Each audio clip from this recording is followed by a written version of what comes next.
God bless you all. The Lord has given me Isaiah chapter 5. I pray that you go back and you read it for yourself. Um, and I pray that you take heed to what he's saying in these words, in his words. I also pray that you read it for yourself. Um, I'm reading out of the NIV, but you can read whatever version that you truly understand, but truly go back to Lord, pray on this, and receive the revelation he's trying to give to you. But it says, I will sing for the one I love a song about his vineyard. My loved one had a vineyard on a fertile hillside. He dug it up and cleared it of stones and planted it with the choicest vines. He built a watchtower in it and cut out a winepress as well. Then he looked for a crop of good grapes, but it yielded only bad fruit. Now you dwellers in Jerusalem and people of Judah, judge between me and my vineyard.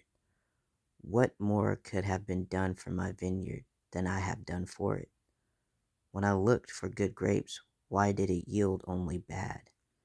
Now I will tell you what I am doing to my vineyard, what I'm going to do to my vineyard. I will take away its hedge, and it will be destroyed. I will break down its wall, and it will be trampled. I will make it a wasteland, neither pruned nor cultivated, and briars and thorns will grow there. I will command the clouds not to rain on it. The vineyard of the Lord Almighty is the nation of Israel, and the people of Judah are the vines he delighted in. He looked for justice, but saw bloodshed, for righteousness, but heard cries of distress. Great misery to you, who add house to house and join field to field. Till no space is left, and you live alone in the land. The Lord Almighty has declared in my hearing, surely the great houses will become desolate, the fine mansions left without occupants. A 10-acre vineyard will produce only a bath of wine. A homer of seed will yield only a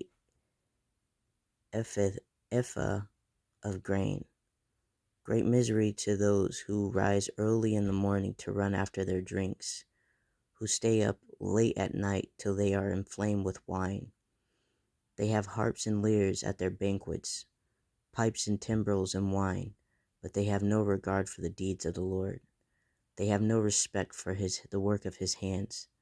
Therefore my people will go into exile for lack of understanding. Those of high rank will die of hunger, and the common people will be parched with thirst.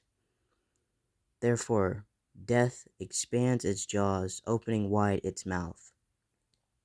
Into it will descend the nobles and masses with all their brawlers and revelers. So people will be brought low and everyone humbled, the eyes of the arrogant humbled. But the Lord Almighty will be exalted in his justice, and the holy God will be proved holy by his righteous acts. Then sheep will graze as in their own pasture, lambs will feed among the ruins of the rich. Great misery to those who draw sin along with cords of deceit, and wickedness as with cart ropes. To those who say, let God hurry, let him hasten his work so we may see it. The plan of the Holy One of Israel, let it approach, let it come into view so we may know it.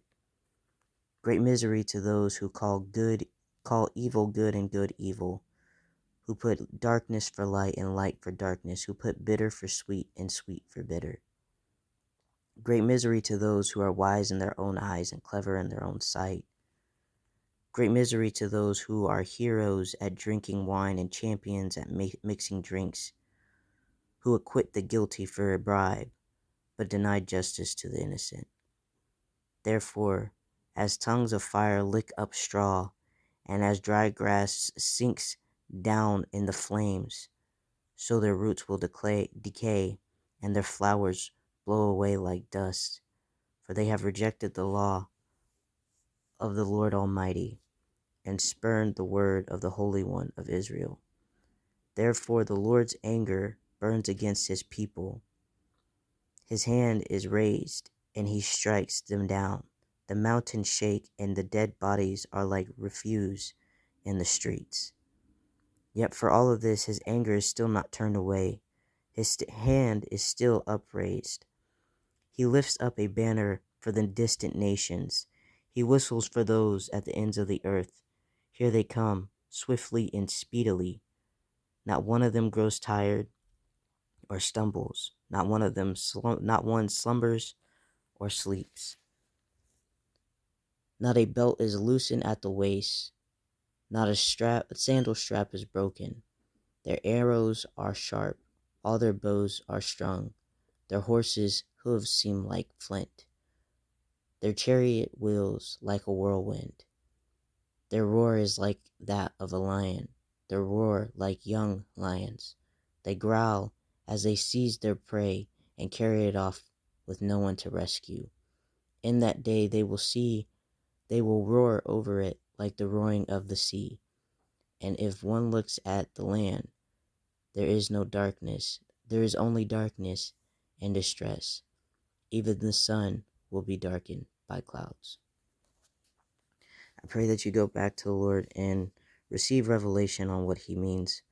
But this is an obvious warning that destruction is here and nigh, and those who just put God off as nothing, or believe that they are mighty in their own hands, or seek and idolize everything but putting God first, those who believe that his warnings of war and destruction and judgment upon this world are fake, repent now and turn back to the Lord, because what God speaks will come to pass. Take heed of the 3 days of darkness and pray that God has mercy upon all of our souls. God bless you all.